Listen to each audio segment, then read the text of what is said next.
안녕하십니까. 증시각도TV 시청자 여러분, 투자자 여러분 반갑습니다. 오늘은 전업투자자 이주영님을 모시고 어떻게 22년을 살아남았는지 생존기를 한번 듣는 시간을 갖도록 하겠습니다. 멀리서 오셨습니다. 전업투자자 이주영님이십니다. 어서 오십시오. 예, 반갑습니다. 네, 반갑습니다. 예. 저희 이렇게 실제로 보기는 처음이에요. 예. 네, 서로 간에 유튜브 상으로만 예. 예. 항상 이제 지켜보다가 오늘 이렇게 보니까 너무 좋습니다. 먼 길 와주셔서 감사합니다. 전업투자자 생활을 한 얼마 정도 하셨을까요? 나이가 제가 이렇게 뵈니까 예. 굉장히 좀 청년 같은 느낌이 많이 드는데. 예. 예. 투자는 거의 20살 때부터 해서 꾸준히 네. 좀 일찍 아버지께서 조금 일찍 돌아가셨어요. 아, 그렇군요. 제가 이제 17살 때 어. 고등학교 1학년 때 이제 돌아가셨는데 아버지께서 이제 현대자동차에 근무를 하시고 계셨거든요. 예. 현대자동차에 이제 계시다가 이제 그 돌아가셨는데 그때 네. 이제 아무래도 좀 대기업이다 보니까 뭐 위로금이나 뭐 퇴직금이나 이렇게 이제 그때 목돈이 들어왔었는데 예. 그때 이제 좀 아무래도 목돈이 좀 있고 또 제가 이제 17살 때 돌아가시고 제 동생은 이제 12살이었었거든요. 그러니까 네네. 어머니가 네. 현금이 그때 이제 있다 보니까 주위에서 이제 부추기는 거예요. 뭘 해라 저거 해라. 네, 이거 그죠. 해라. 이제 그때 한참 저 코스닥이 이제 엄청나게 올라갈 때였거든요. 2000년이네요. 예, 딱 이제 1990 19년? 예, 고점이었는데 어머니께서 뭐 좋은 주식을 투자했어요. 그때 이제 대장주 하나로통신. 그죠? 제일 핫했던 주식이었잖아요, 사실. 예, 지금으로 치면 거의 뭐 네이버나 카카오 정도에 되는 약간 그런 주식이죠. 굉장히 아픈 예. 제가 그래서 저는 하나로 통신 투자해서 망한 사람이에요. 예. 그래서 제가 하나로 할까 주택은행을 투자할까 둘 중에 고르다가 그래 통신이 미래야 해가지고 했다가 공모를 받았다가 망한 케이스입니다. 그래서 이제 어머니께서 제가 기억으로는 정확하게 이제 18,000원에 매수하셔서 그게 이제 3,000원인가? 네. 예, 아마 그렇게까지 떨어지고 네. 회복이 안 되더라고요. 하나로통신은 회복이 안 됐는데, 근데 이제 어느 정도 이제 사실은 이제 그 아버지 유산 같은 거죠. 이제 약간 그런 거를 이제 투자하셔서 좀 이제 잘 안 되셨는데, 네. 이제 고등학교 때 이제 고등학교 생활을 하는데 어머니께서 너무 좀 힘들어 하시잖아요. 그걸 보면서 제가 그때부터 이제 경제지라든지 이런 것들을 보면 사실 어렸을 때는 그 증시에 있는 그런 것들은 잘 안 보잖아요. 증시 시세는 학생들은 스포츠만 보죠. 스포츠라든지 뭐 큰 뉴스만 이렇게 네. 글자만 보는데 저는 이제 항상 시세를 살폈거든요. 네. 그 고등학교 1학년 때부터 이제 3년을 계속 이렇게 보다 보니까 이제 성인이 되고 나서 이제 아무래도 남들이 관심 가는 것보다 이제 훨씬 더 관심을 가졌었는데 네. 그때 마침 이제 2002년부터 2007년까지 폭등 주식 시장이 같이 거의 폭등이었죠. 500 그러니까 지수가 코스피가 500에서 2000까지 올라갈 때 네, 맞아요. 그때 이제 굉장히 제가 투자를 잘했다기보다는 그때는 이제 누구나 이제 투자를 하면은 크게 상승할 때였죠. 아마 포스코도 엄청나게 상승했었고, 네. 뭐 현대건설이나 뭐 조선주도 완전히 폭등할 때여서, 네. 철강, 조선, 기계, 화학, 음식료 뭐. 예, 그때 처음에 이제 진입을 할 때 그런 식으로 좀 이제 잘 될 때 진입을 하다 보니까 네. 이제 어쩔 수 없이 이제 하다 보니까 22년 계속 쭉 하다 중간에 이제 하다 보니까 아무래도 투자 일을 하다 보면은. 저는 굉장히 열심히 일을 하는데 겉으로 보기에는 아무것도 안 하는 옆에서 것처럼 봤을 보이죠? 때는 도대체 뭘 하냐. 네네. 저는 이제 그런 게 좀 많잖아요. 네네. 그래서 이제 뭘 하는 걸 좀 보여줘야 되겠다라고 하면서 책을 이제 쓰기 시작하는데 네. 그래서 첫 책을 26살 때 예. 이제 글을 써서 이제 한 27살에 출간을 시키고 한 권을 출간을 하고 나니까 주위의 반응이 너무 좋은 거예요. 네네. 너무 잘하고 있다. 예. 그 전에는 이제 뭘 하는지 잘 모르다가 책을 출간하고 나니까 너무 잘하고 있다라는 얘기가 많이 들어서 네. 이제 젊었을 때 약간 우쭐해지잖아요. 이 기세를 몰아서 더 많이 써버리자. 네네. 그래서 계속 이제 책을 7권 정도를 와. 쓰고 네. 그 책을 쓰다 보니까 또 아무래도 생각도 많이 정리도 되고 그렇죠. 예, 그리고 또 이제 책이 있다 보니까 뭐 방송도 이제 출연을 할 수가 있게 되고 뭐 이런 과정으로 계속해서 쭉 이어오게 된 것 같습니다. 갑자기 이제 또 투자자로서 궁금한 점이 이거네. 초기 투자는 뭘로 어떻게 하셨을까? 어떤 프로세스였을까? 초기 같은 경우에는 어머니가 이제 그 주식을 투자한 게 잘 안 됐잖아요. 네네. 그 자금을 어머니 계속 들고 있으면은 다 없어질 것 같은 거예요. 네네. 그래서 그걸 다시 제가 이제 어머니는 이제 주식을 안 하셨으면 좋겠습니다라고 하고 제가 이제 계속 이제 보고 있었죠.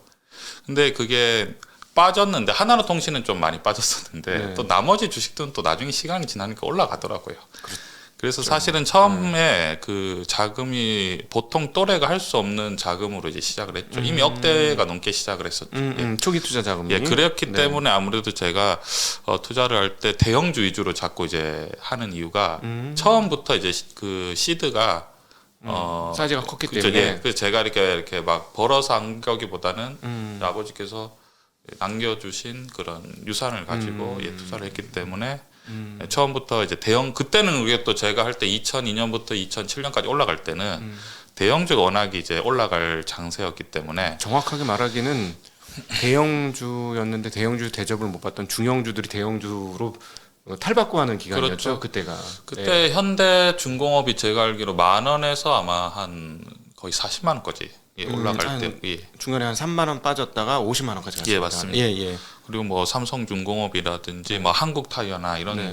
뭐 거의 그런 좀 산업의 중추적인 그 기업들이 이제 많이 올라갈 때라서 예. 그래서 아마 대형주 위주로 많이 하고 있는 것 같습니다.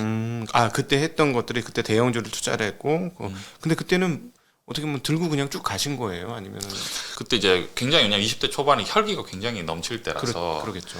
뭐 이제 할 수 있는 거 진짜 다 해본 것 같아요. 내가 할 수 있는 건 다 해봤는데 문제는 이제 할 수 있는 건 다 해봤는데 제가 잘한 게 아니라 그때 시기가 좋잖아요. 그냥 다 올라갈 때니까. 네네. 그래서 지나고 보면은 예를 들면 이런 게 있어요. 현대모비스나 제가 그런 현대중공업 같은 대형주를 가지고 어떻게 단기 매매를 많이 했었거든요. 네. 그런데 이제 제가 처음에 현대모비스를 손을 댈 때가 한 3,000원에서 4,000원이었어요. 예, 예. 근데 그게 나중에 보니까 20만 원까지 올라가잖아요. 네. 근데 제가 생각할 때는 제가 예를 들면은 뭐 예를 들어서 1억을 내가 그때 주식을 투자했다. 그럼 1년 수익률이 무조건 그러니까 억 이상이 났었거든요. 근데 문제는 지나고 나니까 차라리 내가 현대모비스를 4,000원에 가만히 사서 20만 원까지 올라가면은 그 수익이 훨씬 큰 거예요. 네. 이걸 주식을 사고 팔고 사고 팔고 사고 팔고 이렇게 하는 것보다 지나고 나니까 이제 내가 뭐 투자를 잘한 게 아니라 이제 증시가 이렇게 올랐을 뿐인데 내가 거기에서 약간의 그 차익을 냈구나. 네. 그런 생각을 많이 하게 되면서 예, 예. 이거 뭐 별로 사고 파는 거는 피곤하기만 하고 돈이 좀 잘 안 되는 것 같다. 약간 예. 그런 생각을 많이 했던 것 같아요. 아, 그러면서 그러면 그 다음부터는 이제 투자가 조금 그 기간이 좀 길어지시게 된 건가요? 그때- 처음에 그렇게 막 트레이딩 막 하다가 예, 트레이닝을 점점 하다가 지나고 나다 보니까 결국은 트레이닝을 하면서 느낀 게 뭐냐면 시장이 좋아야지만 이 트레이닝으로 성공을 할 수 있는 거지. 네. 시장이 안 좋을 때 트레이닝을 해봐야 결국은 이제 손실만 누적이 되고 이건 피곤하기만 하다. 약간 네. 그런 것들을 네. 좀 많이 이제 느끼면서 결국은 좋은 주식에 투자를 하는데 문제는 그러면은 트레이닝을 안 하고 그러면 어떤 식으로 이제 포지션을 변경하냐면 비중으로 이제 조정을 하기 시작해요. 예. 뭐냐면 지금 이 시기가 좋은지 이 시기가 적절한지 아니면 적절하지 않은지 네. 그런 비중만 이제 하면서 예를 들면은 내 자산이 만약에 100이다 라고 하고 보통 자산이 있고 영끌이라고 하잖아요. 영끌을 하면 보통 200까지 생기잖아요. 그렇죠. 그럼 이제 지금 관점이 영끌로 200인지 네. 아니면은 지금 100인지 네. 아니면 내가 50인지 그것만 좀 이제 판단을 해서 주식이라는 게 오르고 내리고 하는데 네. 20년을 쭉 지켜보니까 주식이라는 게 계속 오르고 내리고 이렇게 하는데 그러니까 그런 걸 겪으면서 느끼는 게 뭐냐면 떨어져도 아무렇지도 않고 올라도 이제 아무렇지도 않게 점점 되더라고요. 네. 그래서 이제 주식 같은 경우에 이제 떨어졌을 때 결국은 예를 들어서 50을 가지고 있을 때 네. 마이너스 20이 돼도 네. 나머지가 또 있잖아요. 있으니까 그럼 언제든지 또 네. 이제 사면은 그렇죠. 다시 올라갈 수 있으니까. 네. 그래서 점점 이제 트레이닝 관점보다는 포트폴리오와 비중, 현금과 네. 주식, 네. 뭐 현금과 뭐 대체 뭐 이런 것들로 점점 변하게 되더라고요. 예, 네. 그렇게 해서 그럼 보통 이렇게 말씀 들어보니까 좀 길게 기간을 좀 길게 갖고 가시는 그런 개념이신 거네요. 길다라는 거는 이제 정확하게는 사실은 우리가 시장 관점이기 때문에 우리가 뭐 기간을 정해 주기보다는 네. 제가 미리 사놨던 주식들을 남들이 좀 많이 사고 싶어 할 때 좀 좋은 마음으로 이제 팔아주고 네네네. 저 남들이 막 이제 어. 좋은 주식인데 많이 팔고 싶어 하시면 좀 네. 좋은 마음으로 좀 저점에서 사주고 약간 그런 느낌이 있습니다. 네네네. 예. 그러면 좋은 마음으로 하는 거죠. 그럼 현재는 어떻습니까? 현재? 지금은 사실은 현재 같은 경우에는 제가 1에서 100 정도로 봤을 때 네. 공포 지수가 한 85 정도까지 올라온 것 같거든요. 100이 맥스면. 예. 네. 왜 그러냐면 지금 굉장히 미국이 작년에 급격하게 금리를 끌어올렸잖아요. 네. 4.5까지 이제 0.25에서 순식간에 4.5까지 끌어올렸는데 지금 사람들이 느끼는 공포가 굉장히 크죠. 근데 아직 이제 근데 우리가 너무 재밌는 게 뭐냐면 지금 금리 올린 지 미국이 금리를 2달밖에 안 됐거든요. 4.5까지 올린 지. 4.5까지 올린 지. 예. 네네네. 11월 달에 올렸잖아요. 네네. 근데 벌써 이 공포가 네. 다들 막 손을 떨고 있잖아요. 네. 근데 이건 공포고 실질적으로 기업이 아마 기업이나 개인이 파산하기 시작할 것 같습니다. 제가 봤을 때는 네. 파산이라는 단어는 너무 좀 무섭네요. 네. 이제 시장에서 이탈한다고 표현하겠습니다. 네네네. 그렇게 되면은 이제 현실에 이제 느꼈던 공포가 이제 좀 더 커지겠죠. 네. 그때가 이제 어떤 증시의 음. 좀 우리가 흔히 말하는 네. 좀 저점 바닥이라고 네. 생각을 하고 어. 지금도 뭐 빨리 움직일 필요는 없고 약간 지켜봐야 되지 않나라고 생각을. 왜냐하면 4.5를 만약에 기준금리가 4.5라는 거는 예금금리가 6%고 대출금리가 10%가 넘어가는 거잖아요. 그러니까 신용대출은 아마 한 12% 정도 될 거고 네. 신용이 안 좋으신 분들은 20%의 이자를 내야 되는데 그건 개인이 아니라 기업도 마찬가지거든요. 네. 기업 같은 경우에 안 그래도 고금리라서 이자도 많이 내야 되는데 회사채 같은 것도 이제 좀 잘 안 팔리고 하면은 네. 기존에 이제 부실했던 기업들이 하나 둘씩 이제 시장에서 이탈을 하기 때문에 네. 그때가 되면 이제 현실로 드러나면 훨씬 더 무서울 수 있잖아요. 그렇죠. 근데 지금 주식이 많이 빠졌다고 해서 주식을 많이 사놓으면 괜히 마음고생을 해요. 왜냐하면 나는 저희는 확신을 하죠. 이제 주식은 많이 떨어졌다라고 생각을 했지만 막 뭐가 뭐 건설사가 파산을 하고 뭐가 파산을 하고 뭐가 파산을 하면은 또 이제 언론이라든지 매체에서는 뭐 엄청 위기가 올 것 같이 만약에 얘기가 나오면은 그걸 못 들고 있는 거예요. 많이 들고 있으면 네. 위험 관리를 하고 싶잖아요. 그래서 그런 과정에 일련의 과정이 좀 필요하지 않나라고 생각을 해서 지금도 네. 크게 이제 우리가 이제 1에서 100에서 200까지라고 생각을 하면은 네네. 그렇게 많은 그럼 그 일반 투자자들한테 대략 어느 정도 포지션을 구축해야 된다라고 얘기해 주고 싶으세요? 왜냐하면 최근에 어떤 일이 벌어지기 시작하냐면 기관들 중 일부는 업사이드 리스크를 얘기하기 시작하거든요. 예, 업사이드 리스크. 이거 현금 들고 있다가 이거 닥쳤던 개 되는 거 아니야? 뭐 이런 느낌? 예. 이런 그래서 대략 그렇게 닥쳤던 개가 되지 않기 위해서 또 그렇다고 두려움에 또 떨면 안 되니까 예. 어느 정도 한번 추천을 해주고 싶으시다면 일반인들한테. 근데 저는 일반 투자자 같은 경우에는 일단 이제 주식을 만약에 사 들고 계신 분들 있잖아요. 네, 그분들 이미. 같은 경우에는 사실 이제 마이너스가 크잖아요, 사실은. 그렇죠. 네. 근데 그거를 가지고 너무 속상해할 필요는 없다라고 생각을 합니다. 왜냐하면 어떤 개별 종목이 하나가 이제 뭐 이제 전체적으로 봤을 때 개별 종목이 하락하는 게 아니라 지금 미국이 금리를 올리면서 전체 시장이 하락을 하는 거잖아요. 네네.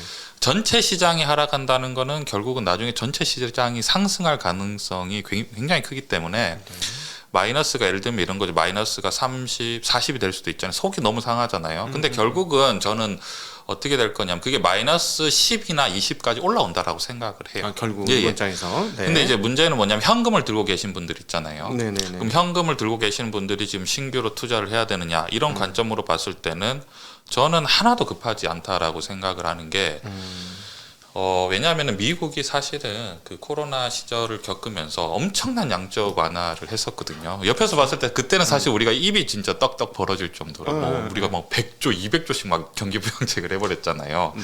그래서 그런 것들로 인해서 전 세계적으로 급격한 이제 인플레이션이 발생을 했는데 돈을 너무 많이 풀었다가 1년 만에 순식간에 4.5까지 끌어올렸잖아요. 그렇죠. 그리고 지금 보니까 지금 소비자 물가 지수가 CPI가 지금 7.1인데 이제 아마 6.또까지 떨어질 것 같긴 한데 목표가 2%이기 그렇죠. 때문에 아직까지도 좀 시간이 필요할 것 같은데 제가 봤을 때는 우리는 또 이제 어른들은 또 이제 우리가 늘 이제 그 경제 생활을 하기 때문에 네. 돈이라는 게 원래 이제 돌리고 이게 돌지 않습니까? 예. 제가 무슨 말씀 드리고 싶냐면 6개월 정도 이 정도 금리를 끌고 가면은 그냥 살아남을 수 있는 사람이 그러니까 사람이라고 생각 또 표현하면 또 너무 또 공포스러우니까 네. 또 굉장히 힘들 수 있는 사람들이 많거든요. 그렇기 때문에 제가 말씀드리고 싶은 거는 이제 주식이라는 게 우리가 떨어진 다음에 급반등을 생각을 하잖아요. 네. 근데 저는 급반등은 그렇게 너무 생각을 좀 안 해도 될 수 있다라고 생각하는 게 네. 지금 만약에 이제 예를 들면 거죠. 미국이 기준금리를 만약 이번에도 또 올린다고 하는데 뭐 0.25든지 뭐 0.5든지 올렸을 때 네. 올려고 난 다음에 유지를 하다가 금리를 0.2 정도 또 낮춰줄 수도 있잖아요. 나중에. 어느 순간에. 예. 근데 과연 그렇게 한다고 해서 증시 급반등을 할까라고 생각하면은 저는 좀 어렵다 생각을 해요. 왜냐하면은 그 이유는 뭐냐면 돈이 없어서 예. 돈이 없어서 그리고 뭐 사실은 금리가 5%까지 기준금리 올린 다음에 0.25를 낮춰봐야 그래봐야 어차피 4.75기 때문에 네네. 고금리 상황이 계속해서 이어질 수 있는 상황이고 그렇기 때문에 지금은 현금을 많이 가지고 있을수록 그리고 사실 이런 거죠. 약간의 현금을 가지고 계신 분들은 약간 팔짱을 끼시고 약간 이렇게 뒤로 물러셨으면 좋겠어요. 그래서 이제 그 기존에 이제 먼저 이제 많이 투자를 네. 감행을 했던 분들이 그죠 이제 아무래도 좀 힘들 수 있지 않습니까? 네네. 그걸 이제 약간 이제 강 건너서 이렇게 약간 구경을 좀 네. 하고 있는 게 좋지 않을까라고 생각을 합니다. 근데 사실은 그 인플레이션 상황이라서 이제 현금 가치가 좀 떨어질 수도 있다는 측면에서 보면은 그럼 현금을 그냥 예금 같은 데 넣어두는 거는 어떻게 생각하실까요? 예금이 요즘 고금. 4%가 넘으니까 예. 예금이 4%, 5%, 6%뭐 조금 위험한 데는 뭐 더 높기도 하지만 예. 어쨌든 뭐 정기예금 기준으로 한 4.5% 내외가 나오는 그런 상황이라면 예.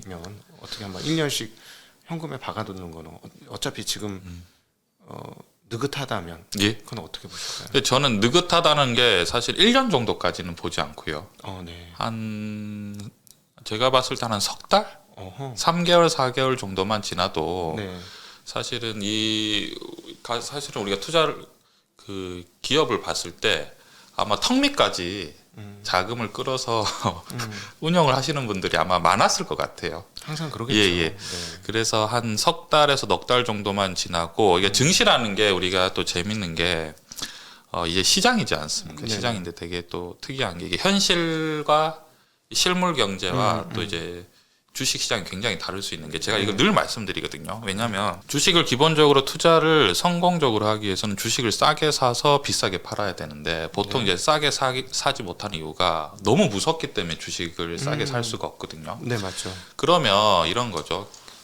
금리가 지금 미국 기준금리가 4.5고 이번에 한국은행에서 또 이제 금리를 또 올릴 텐데 그렇게 되면은 우리나라 같은 경우에는 아무래도 그 가계 부채, 특히나 가계 부채가 부동산 그 주택 매매에 굉장히 집중돼 있거든요. 그렇죠. 근데 주택 매매라는 거는 기본적으로 현금 흐름이 발생을 하는 게 좀 어렵기 때문에 예. 금리가 올라가면은 완전히 직격탄이잖아요. 그렇죠. 그런 상황인데 그러면은 이렇게 되는 거죠. 현실 경제는 너무 힘들어요. 너무 힘들고 막 쏟아져 나오고 다 이게 힘든데 그러면은 딱 증시는 어떻게 생각하냐면 이렇게 힘드네? 라고 생각하면서 어떻게 하냐면 물가가 잡혀가고 있구나. 그 다음에는 네. 더 이상 금리는 안 올려도 되겠구나. 예. 라고 했을 때는 어떤 현상이 일어나냐면 이제 힘든 기업들 같은 경우에는 시장에서 이틀하겠지만 기존의 현금 흐름이 많고 그러니까 부채보다 자기 자본이 많은 기업들은 네. 투자자 입장에서는 요거는 버티기만 하면은 금방 다시 올라가겠는데라고 굉장히 매력적으로 느낄 네. 수 있거든요. 네. 그러니까 이제 이게 실물 경제와 증시의 이제 다른 점이 뭐냐면 실물 경제가 최고로 힘들 때 증시는 이미 상승하고 있다. 예. 그럴 가능성이 크기 때문에 그게 시기가 사실은 3달 뒤인지 6달 뒤인지 1년 뒤인지는 사실 우리가 예측을 할 수는 저는 거의 없다라고 좀 네. 생각이 사실 그건 너무 어려운 일이죠. 그렇죠. 그렇기 때문에 이제 늘 준비는 하고 있는데 급할 건 없다. 약간 그런 관점인 것 같아요. 그러니까 지금 말씀하신 걸 한번 정리를 해보면 지금 공포 수준이 한 85% 수준까지 올라갔으니 이게 이제 그 어떤 이벤트 발생, 저는 그렇게 표현하고 싶은데 시장을 이탈하는 이벤트 발생, 그러니까 몇몇 한계 기업들이 정말 어렵다는 게 드러나는 거. 쉽게 얘기하면 일부 기업들이 도산한다는 뉴스가 들린다거나 뭐 이런 식으로 가서 사람들의 시장 심리가 더 경색되는 게 이제 100%를 향해 가는 예, 과정이고, 맞습니다. 예, 맞습니다. 그러면 그 과정 간에까지는 그 대기 자금으로 있다가 공포가 커지면 커질수록 더 좋은 찬스니 예, 그거를 느긋하게 기다리면서 예, 그 현금을 가지신 분들은 진입하면 좋겠고, 예. 이미 주식을 보유해서 손실하신 분은 지금 손실을 확정 지을 게 아니라 만회될 수 있는 상황이니 느긋하게 또 기다려라.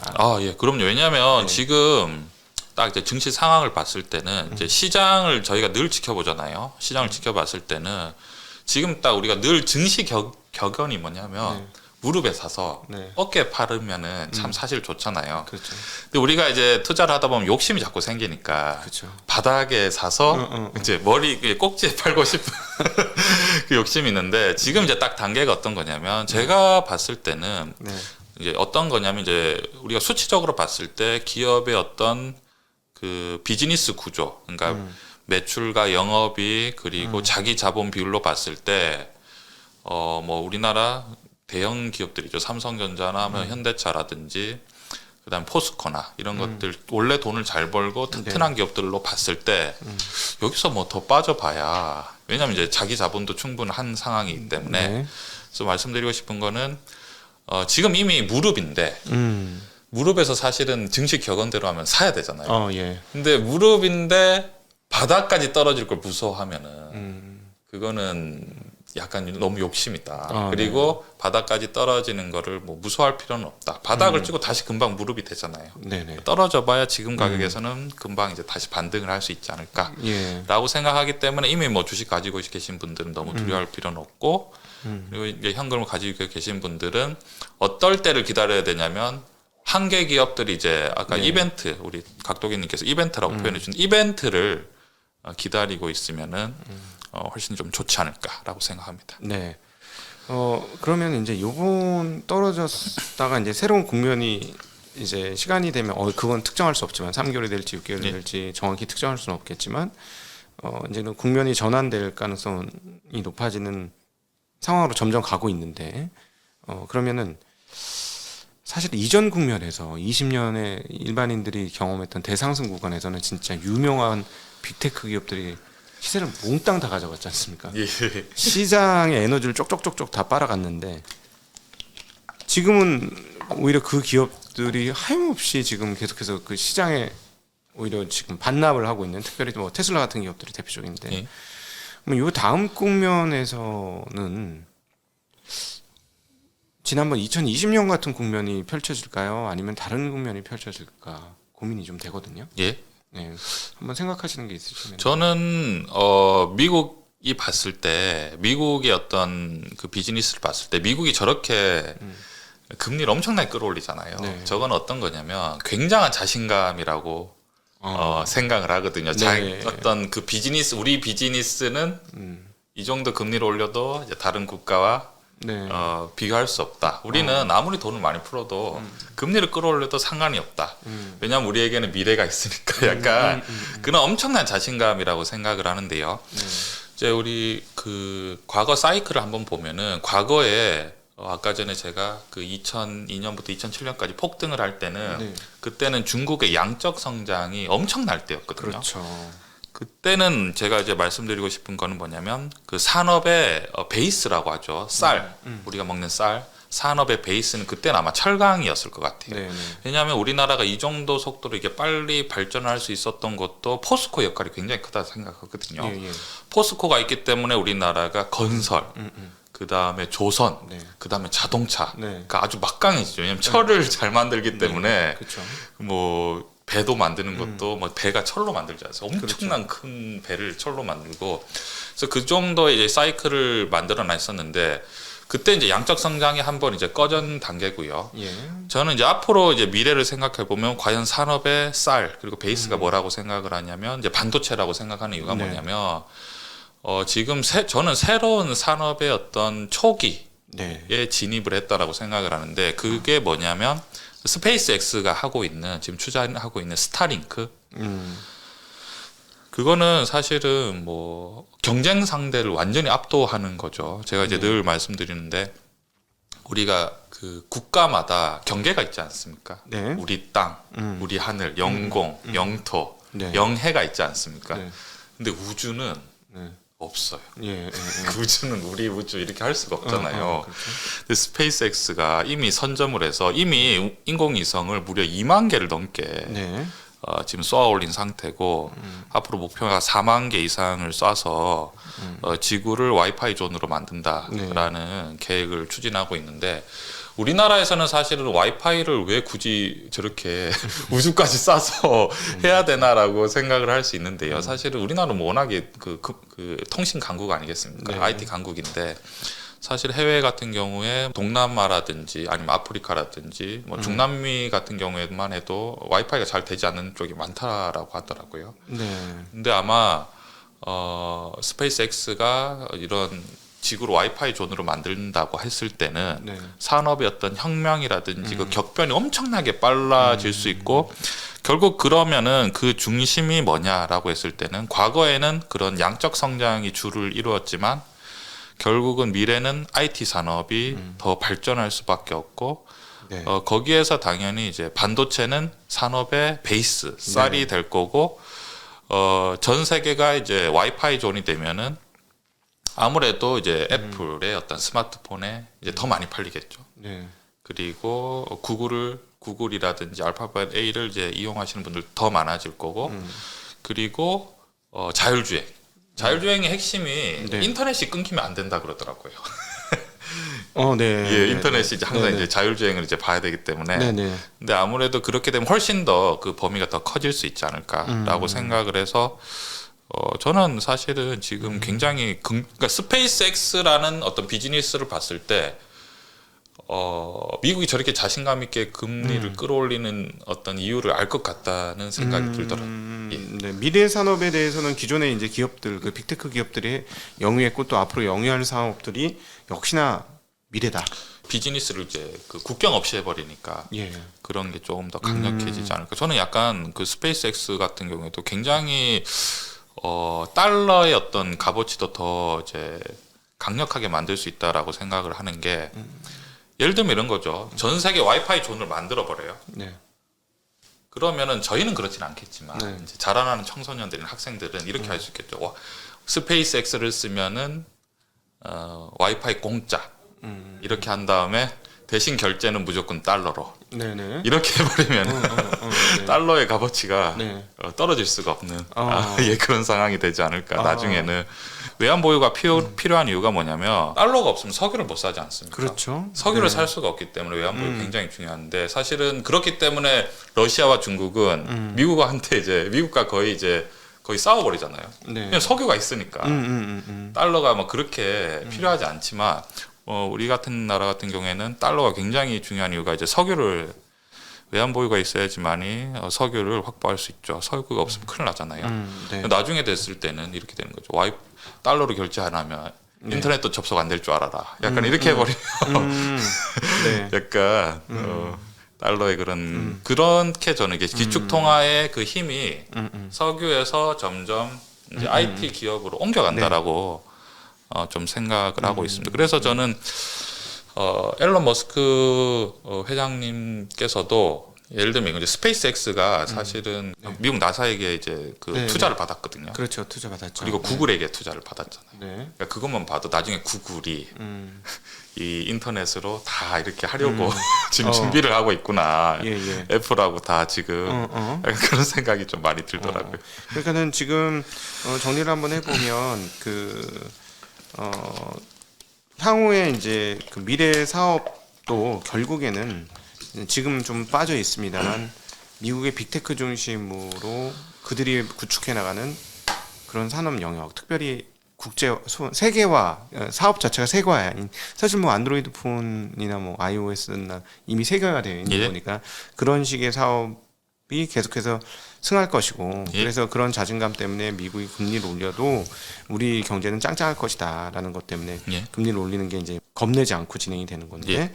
어쨌든 그렇다면 여기에 사용되어지는 반도체는 계속해서 사용이 많아질 터이니 그 반도체는 앞으로도 미래가 밝다 이런 그렇죠. 기업의 방향성과 맞춰서 예. 그러면 지금 보면은 이제 반도체는 한국에서 살 수가 있는데 이런 그 미래 산업 하는 경우는 다 미국 기업들이 많잖아요. 예. 그러면 해외 투자는 어떻게 생각하세요? 해외 투자도 긍정적으로 생각하고 있습니다. 왜냐하면 최근 같은 경우에는 미국 주식이 많이 하락을 했기 때문에 네. 저는 굉장히 좋다라고 생각하고 저는 이제 개인적으로는 한국 주식에 한 70 그리고 해외 투자는 30 정도로 하는데 네네. 다른 것보다는 이제 좀 우리나라 기업이 잘 됐으면 좋겠다는 마음에 정말로 예, 좀 네. 저희 친구들이나 지인들이 다 이제 한국 기업 삼성전자, 다니죠? 현대차에서 다 이제 일하고 있으니까 네네. 그게 잘 됐으면 좋겠다라는 마음에 국내 주식에 70, 네. 해외 주식에 30을 투자를 하고 있는데 네. 근데 또 물론 이제 잘 됐으면 좋겠다는 이유도 있고 네네네. 제가 이제 증시를 쭉 지켜보다 보니까 결국은 이 증시 시장이라는 게 주식 시장과 이 글로벌 이 비즈니스가 기축 통화인 달러로 이루어지기 때문에 네. 지나고 나면 다 비슷해지더라고요. 다 비슷해져서 네. 예. 그래서 뭐 이왕이면 국내 주식에 좀 더 투자를 해주자 약간 그런 예. 생각이 있습니다. 근데 주로 이제 대형주 중심으로 그럼 투자를 진행하시는 거죠? 예, 보통은 대형주 위주로 포트폴리오를 짜서 네. 투자를 진행하고 있습니다. 그러면은 이렇게 변동성이 조금 작년 올해는 변동성이 컸네요 대형주. 예, 엄청 컸죠. 예. 보통은 느긋하게 할 수 있는데 예. 그럼 비중 조절을 통해서 지금 대응을. 예, 맞습니다. 지금 네. 사실은 비중 조절을 통해서 대응을 하고 저는 사실 대응이라기보다는 네. 조금 더 이제 우리 각도기님에게 솔직하게 말씀을 드리면 언제 좀 더 살까 그것만 고민하고 있어요. 예. 왜냐면 아까 전에 말씀드린 제가 100, 200 했을 때 저는 지금 맥스 200까지도 지금 생각하고 있거든요. 그러면 레버리지도 쓰시는 거예요? 레버리지도 엄청 지금 사실은 왜냐면 저는 다 저희가 왜냐면 약간 느긋할 수 있는 게 네. 그때 저번에 증시 상승할 때 제가 레버리지를 이용하지 않았습니다. 지난번 상승에서. 예, 왜냐면은 그때 봤을 때는 뭐랄까 너무 일단은 저금리였고 저금리 상황에서 다들 약간 좀 흥분 상태시더라고요. 네. 너무 흥분을 하시고 예. 예를 들어서 네이버 같은 경우나 카카오 같은 경우에도 그 전에 저한테 엄청 많이 이제 저도 말씀을 네이버 카카오 언제 사야 되는지 그런 말씀 많이 들었는데 네이버가 고점이 40만 원일 때는 네. 네이버가 최근에 영업이익을 보면 최근 4년 동안 영업이익이 한 1조 정도가 났거든요. 그렇죠. 1조 정도 나죠. 그럼 그때 이제 40만 원대가 시가총액이 80조였을 때였기 때문에 네. 퍼로 쳐면 거의 80배 수준인 거잖아요. 좀 근데 네이버가 사실은 영업이익이 폭발적으로 늘기에는 그렇죠. 좀 어려워요. 네. 뭐 쇼핑을 갑자기 뭐 엄청 많이 해야 되고 네. 뭘로 돈을 벌지라고 생각하면 네. 좀 어려울 수가 있거든요. 그래서 좀 비싸다라고 사실 생각을 하고 그때도 실제로도 사는 건 상관없는데 많이 안 샀으면 좋겠다. 네네. 라고 굉장히 많이 말씀을 드렸거든요. 그래서 그때는 이제 주식이 전체적으로 미국 주식도 마찬가지고 미국이나 애플이나 그다음에 구글하고 테슬라도 엄청나게 비쌌었잖아요. 네. 그래서 이렇게 주식을 투자를 정리했다기보다는 비중 크게 하지 않았고 지금 같은 경우에 저는 아까 말씀드린 공포 지수가 85인데 네. 언제 도대체 100이 되나? 저도 이렇게 같이 팔짱을 끼고 뒤에서 이렇게 지켜보는 약간 그런 느낌이 있습니다. 그럼 이렇게 되네. 지금 뭐 보유가 없는 게 아니라 보유가 상당히 있으시고. 예, 상당히 있습니다. 상당히 있고 여기다 추가적으로 그렇죠. 더 살 건데 만약에 내 예상 예를 들자면 나는 90이 맥스라고 생각하는데 90 이상으로 더 빠지면 그렇죠. 그때는 이제 외부 자본까지도 사용할 용의가 있다. 그렇죠.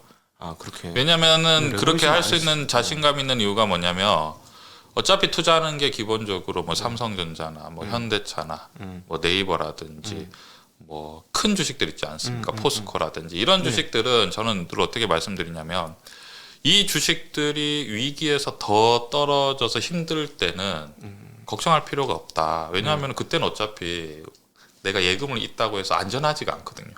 어차피 환율도 폭등할 거고 나라가 위험하다. 나라가 위험하기 때문에 어차피 다 같이 힘들 때는 상관없다. 어차피 이 회사가 망하면은 그냥 쿨하게 감자를 심으러 간다. 어차피 화폐는 무형지물이다. 그러니까 거의 그러면은 개별 기업 분석은 아주 많이는 안 하실 것 같은 느낌이 좀 들긴 하죠. 예, 탑다운을 많이 하실 것 같고. 예, 맞습니다. 어. 저는 과거에는 저도 그 개별 종목들을 굉장히 많이 분석을 하고 기업 과거에 제가 책을 한참 이제 내공 주식 투자 상권을 책을 쓸 때는 네. 거의 그 모든 기업의 그 사업 보고서를 다 출력을 해서 네. 이제 다 이렇게 본 적이 있는데 각도기님은 늘 사업 보고서를 많이 이제 보시니까 네. 보다 보면 그런 것도 느껴지잖아요. 네. 큰 기업과 작은 기업의 어떤 그 사업 보고서를 했을 때 네. 작은 회사를 좀 사업 보고서를 보면은 여기는 좀 네. 맞춤법이 너무 많이 틀린 그런 느낌도 있고 그런데 네. 사업 보고서들 많이 봤는데 그런 걸 이제 시간이 지나니까 그것도 아까 전에 똑같은 거예요. 장이 좋을 때는 네. 그 보고서가 다 맞아 들어가는데 장이 안 좋을 때는 네. 보고서가 하나도 맞아 들어지지 않으니까 예, 예. 결국은 위험 관리에는 아무런 도움이 되지 않는다. 네. 예, 네, 약간 네. 그런 생각이 들더라고요. 네. 그래서 오히려 탑다운을 보시면서 투자를 하는 예, 스타일이시다. 저 옛날에 그래서 저는 사업 보고서를 보지 않는다, 리포트도 보지 않는다, 그리고 뉴스도 잘 안 본다 이 얘기했다가 엄청 구박 들었었거든요. 그렇게 그런 식으로 어떻게 투자를 하느냐, 약간 그렇게 했는데 대형 기업들이 이제 좀 싸다라고 예. 느낌이 오면 그때부터 하시나요? 아니면 기다렸다 진짜 싸 할 때 투자를 하려? 그런 것보다는 이제 사회 분위기죠. 아까 말씀드린 지금은 뭘 노리고 있으면 되냐면 한계 기업이 나타날 때까지 예. 사회 분위기가 극도로 악화되잖아요. 네네네. 그럴 때도 증시가 안 무너지고 버티네? 네. 이러면 더 이상의 이제 어려움이 없네라고 이제 네. 느껴지는 거죠. 작년도에도 저는 작년도부터 무척 싸다. 사실은 저는 2,600이면 진짜 싸다 그래서 현금을 거의 다 썼어요. 2,800부터 제가 좋아하는 기업들은 2,800부터 굉장히 싸더라고요, 정말로. 저는 작년에 어떤 게 힌트가 있었냐면요. 네. 애플이 힌트였습니다. 네. 왜냐하면 애플이 연준의 목표는 물가를 잡아야 되잖아요. 연준 입장에서는 애플의 스마트폰이나 테슬라의 그런 전기차 같은 거는 안중에도 없죠. 왜냐하면은 연준은 종이를 가지고 네. 찍으면 $100가 만들어지죠. 그렇죠. 그 화폐 가치가 제일 중요한데 네. 너희들은 만들어서 일을 해야 되지만 나는 그냥 종이에다 인쇄만 하면 돈이 되는 지금 이 금덩이를 가지고 있는데 그러니까 연준이 봤을 때 물가가 잡는 게 첫째도 둘째도 셋째도 물가를 잡아야 되는데 애플이 봤을 때 박스권 상단이 있었어요. 그러면은 만약에 애플이 만약에 왔다 갔다 하다가 순식간에 신고점을 내버리면 우리나라도 당장 LG노텍부터 시작해서 애플에 관련된 산업들이 전부 다 같이 올라가기 시작하면은 네. 사람들이 또 그때 겁을 안 내잖아요. 네. 역시 애플은 된다. 네. 주식시장 죽지 않는다 하면서 막 레버리지를 끌어서 막 투자를 해버리면은 연준이 봤을 땐 물가가 잡히지 않으니까 네. 엄청 화가 날 것 같거든요. 그래서 애플이 저는 지금 다행히 박스권 하단으로 내려왔거든요. 박스권 하단이라는 게 100에서 120달러. 그리고 120달러에서 140달러가 박스권 상단이에요. 150달러 넘게 이제 탕 치고 올라가 버리면은 순식간에 이제 애플이 신고점을 내버리니까 그러면은 연준이 지금 금리를 끌어올린 게 이제 허사가 되는데 네. 그렇다고 해서 금리를 여기서 더 이렇게 끌어올려 버리게 되면은 신용 경색이 와버릴 수도 있으니까 굉장히 신중해야 되잖아요. 네네네. 그래서 작년에 저는 금리를 더 올릴 거라고 이제 생각을 했던 이유가 다른 게 아니라 애플이 주가가 안 떨어지더라고요. 그러니까 연준이 봤을 때는 마이크로소프트, 구글, 그 다음에 아마존은 굉장히 흐뭇하게 봤을 것 같아요. 박스권 하단으로 내려왔군, 걱정 안 해도 되겠군 했는데 네. 애플이 이제 대장주가 버티고 있기 때문에 그래서 아무래도 지금은 이제 첫째는 이제 물가를 잡아야 되니까 네. 그런 것 같습니다. 그런 관점이 같습니다. 그러면 이제 그 반대 관점으로 보면은 박스권 하단 상황으로 왔으면 이제는 편한 상황이다. 아까 뭐 85% 진행률이 이루어졌다라고 말씀하신 것처럼 좀 편한 상황이다라고 생각하시겠네요. 예, 지금은 편한 상황이고 과연 이제 우리는 이제 프로들의 세계를 보는 거죠. 프로들이 뭐냐면 과연 금리 기준금리 4.5를 누가 견딜 수 있는가? 예. 자, 대출을 10%를 한번 견뎌봐라. 진짜 버틸 수 있는가? 네. 이제 그걸 저희가 좀 지켜보면은 오히려 그러면은 혹시 한계 기업이라고 표현했던 소위 말하는 부도나 이벤트가 발생하는 기업이 나오면 그거는 이제 하나의 신호탄. 그렇죠. 예. 신호탄이고 이제 지금 공포지수가 85인데 86, 87, 88, 89, 90까지 올라가고 있구나. 예. 라고 생각하고 근데 그 공포지수라는 게 꼭 떨어진다라고만 생각하는 게 아니라 야, 이 기업이 이렇게 파산했는데도 삼성전자나 현대차가 안 떨어지네. 그렇게 생각을 할 수도 있는 거죠. 우리가 어떻게 보면 주식 투자 굉장히 사실은 그 심플하죠. 네. 단순한 게 왜냐면 주식이 떨어지는 거 아니면 오르는 거밖에 없으니까 떨어질 자리가 없으면은 결국 올라간다. 네네네. 그런 관점인 것 같습니다. 하방이 두터워지면 예. 그러니까 하방이 두터워진다는 얘기는 안 좋은 뉴스에 나오는데도 더 이상 주가가 안 밀리는 예, 예, 그게 맞습니다. 이제 하방이 두터워지는 거죠. 기준금리가 미국이 5%까지 끌어올리고 한국이 기준금리를 또 이제 기축통화니까 따라 올라가야 되잖아요. 아니면 이제 환율이 급등을 하기 때문에 네네. 그래서 기준금리가 5%까지 올라가고 우리나라 기준금리가 거의 4%까지 유지가 되면서 한계 기업들이 하나 둘씩 사라지고 있는데도 불구하고 주식이 안 떨어진다. 네네. 그러면은 뭐 이제 이제 한꺼번에 사는 게 아니라 또 네. 이제 계속 하루에 한 주씩 사던 걸 이제 하루에 50주씩 사기 시작하는 거죠. 네네네. 시장 얘기를 많이 해봤는데 이제 개인 얘기를 한번 조금 여쭤보도록 하겠습니다. 학창 시절부터 투자를 하신 건가요? 그렇죠. 거의 20살 때부터 거의 투자를 완전히 그때 그리고 그때는 워낙에 뭐랄까 그 폭등하던 시대라서 그 멈출 수가 없었죠. 투자를. 투자만 하시고 다른 일은 안 하신 거예요? 처음부터 전업 투자 하신 거였어요? 예, 맞습니다. 투자를 또 하다가 또 계속 글을 쓰고 책을 쓰고 또 방송도 하고 막 그런 식으로 계속 그럼 전업 앤드 작가. 그러면은 그 많은 분들은 오히려 이런 삶을 되게 부러워할 수도 있을 것 같아요. 특별히 청년층들은 내가 도달하고 싶은 그런 모델일 수도 있기 때문에 그래서 그 재밌으신지 어떤지 그런 거. 근데 저는 사실 이런 질문을 많이 듣거든요. 그리고 저한테 이제 아무래도 저도 이제 유튜브 방송을 하다 보니까 많은 분들이 개별적으로 저에게 내가 이제 이 정도의 자금을 모았는데 전업 투자를 하고 싶다. 네. 좀 어떻게 하면 되겠는지 노하우를 좀 가르쳐 주시면 좋겠다라고 이런 얘기를 굉장히 많이 듣거든요. 예. 근데 저는 이제 실제로 이 일을 해봤고 또 이제 잘 살아남았었는데 그 이유가 뭐냐면 저는 투자를 할 때 과정을 굉장히 중요시 여기거든요. 네네. 결과보다는. 근데 무슨 말씀 드리고 싶냐면 제가 어떤 분이 예를 들어서 회사를 지금 이제 좀 다니다가 네. 예를 들어서 예를 들어서 한 3억 정도를 모았다. 그리고 난 이걸 전업을 투자하고 싶다. 이렇게 말씀을 해줬을 때 제가 뭐라고 말씀드리냐면 투자를 주식이라는 거는 좋을 때가 있고 안 좋을 때가 있는데 좋을 때는 이게 3억이 금방 5억이 되고 6억이 될 것 같지만 실제로는 그렇지 않다. 굉장히 힘든 과정이고 그럼 뭐부터 해야 되냐면 그럼 내가 투자 일을 한다는 거는 단순히 결과 그러니까 주식으로 수익을 내겠다 이게 아니라 과정을 이제 말할 수 있어야 된다라고 말하면서 뭐라고 말씀드리냐면 블로그에 먼저 글을 써봐라. 네. 내가 블로그에 글을 써서 어떤 주식이 왜 이 주식이 좋은지에 대해서 한번 글을 써보고 그거를 주위의 지인들이나 친구들한테 한번 보여줘봐라. 예. 그러니까 글을 쓰다 보면은 그 자기의 생각이 정리가 되고 그게 하나의 일련 과정으로 남기 시작을 하면은 내가 성공을 하든 실패를 하든 주위 사람들에 대해서 지지하는 사람들이 굉장히 많아지거든요. 예.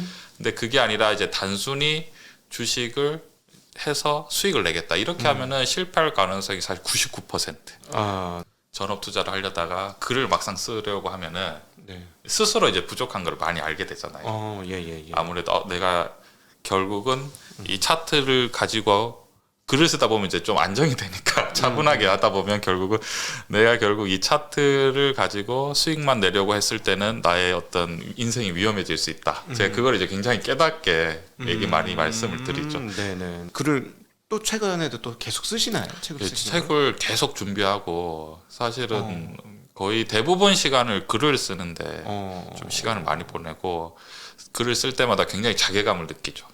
왜 난 이거밖에 알지 못하는가? 왜 난 이걸 더 제대로 설명하지 못하는가? 그런 생각을 굉장히 많이 하고 있습니다. 그럼 주로 어떤 거를 요즘에는 글을 쓰세요? 요즘에는 제가 이제 아이들요. 지금 거의 이제 결혼하셨어요? 예. 네네. 지금 이제 7살에서 10살 정도의 그 캐릭터도 만들고 굉장히 좀 쉽게 설명을 해주고 싶은데 이제 제가 학교에 강연을 한 번씩 이제 가는 적이 있는데 그게 얼마나 재밌냐면 학교에 강연을 가잖아요. 네. 그러면은 선생님들이 먼저 막 미리 막 주의를 엄청 주세요. 뭐라고 하냐면 우리 애들이 그런 애들이 아닌데 외부 강사가 오면 집중을 못 합니다. 이거 좀 이해해 주시고. 왜냐면 이제 제가 한 반에 가서 강연을 하는 게 아니라 이제 강당에 모아놓고 강연을 보통 이제 한 학년을 하거든요. 네. 그럼 이제 엄청 산만할 수 있잖아요. 근데 저는 이제 경험이 많으니까 강연을 딱 하면은 생각보다 애들이 엄청나게 집중을 해요. 네. 왜냐면은 그리고 마치고 나면 선생님이 뭐라고 말씀하시냐면 아니 애들이 성교육 이후에 이렇게 집중한 적은 네. 처음이다. 그 아이들이 그 돈에 대한 그 관심이 굉장히 많거든요. 예, 예, 예. 제가 학교 강연을 이제 좀 많이 다니면서 느낀 게 이런 아이들에게 어떤 그 돈이나 경제에 대해서 쉽게 좀 설명해주고 싶은 게 저는 다른 게 아니라 학생들한테 어떤 걸 설명해주고 싶냐면 돈이라는 가치가 고정돼 있는 게 아니라 항상 변한다. 네. 그냥 그거를 항상 좀 가르쳐주고 싶은데 네. 요즘에 이제 워낙에 이제 아무래도 좀 팍팍하다 보니까 그런 어떤 물질에 대한 그런 것들이 좀 인식을 좀 바꿔주고 싶은 약간 그런 생각이 있어서 그런 아이들 책도 지금 쓰고 있어요. 내 아이가 있으니까 또 아무래도 그런 쪽으로 더 마음이 가시나 봐요. 예. 그 전업 투자하시는 다른 분에 비해서는 시간을 투자에는 조금 덜 들이시는 것 같아요. 좀 쉽게 하시는 것 같다는 느낌 많이 들어요. 투자를 아무래도 20년을 하다 보니까 네. 예를 들어서 어떤 기업이면은 이미 다 외우고 있는 거예요. 그러니까 PBR이나 퍼라든지 매출이라든지 그러니까 기업 홈페이지도 이미 몇 번씩 다 들어왔기 때문에 네. 오랫동안 했기 때문에 아무래도 우리가 뭐 오랫동안 관심을 가지면 그거에 대해서 이제 보지 않아도 약간 알 수 있는 것처럼. 아, 그러니까는 새로운 기업을 발굴해서 투자하는 게 아니라 기존에 투자하던 그렇죠. 것들을 상황이 좋으면 내주고 예. 상황이 나쁘면 다시 저기 그 우리로 담아놓고 예. 담고 풀고를 같은 기업을 계속 반복하시는 개념이죠. 보통 그런 관점이죠. 예. 아, 그러시구나. 네네네. 아, 좀 특이하십니다. 예. 좀 특이하세요. 제가 만나본 분 중에서는 예, 조금 예. 특이하게 투자를 하시는 것 같아요. 지금 이 전업 투자하시는 거의 장단점에 대해서 한번 우리 그걸 꿈꾸고 있는 사람들이 워낙 많으니까 예. 한번 좀 설명을 해주시면 좋을 것 같습니다. 그 전업 투자라는 게 굉장히 어려울 수 있는 이유가 뭐냐면 저희는 막 모니터를 3대씩 4대씩 하고 투자를 하잖아요. 네. 근데 옆에서 봤을 때는 뭘 하는지도 모르겠고 꼭 뭔가 투기, 도박을 하는 것처럼 보일 수도 있거든요. 네. 그래서 아까 말씀드렸지만 전업을 하기 위해서는 그러니까 정말 내가 주식으로 그냥 돈을 벌겠다 이게 아니라 내가 전업으로 투자를 하겠다라고 했을 때는 전업도 하나의 일인 거잖아요. 네네. 그럼 자기가 오늘 하루에 한 일에 대해서 쓸 수 있어야 돼요. 그리고 내가 그러면 그게 하루, 이틀, 3일, 6개월, 1년, 2년, 3년, 5년씩 쌓이기 시작하면은 네. 이제 그게 진짜 전문적인 일이 될 수가 있는 거죠. 그냥 그게 엄청난 이제 자료로 남아 있잖아요. 네.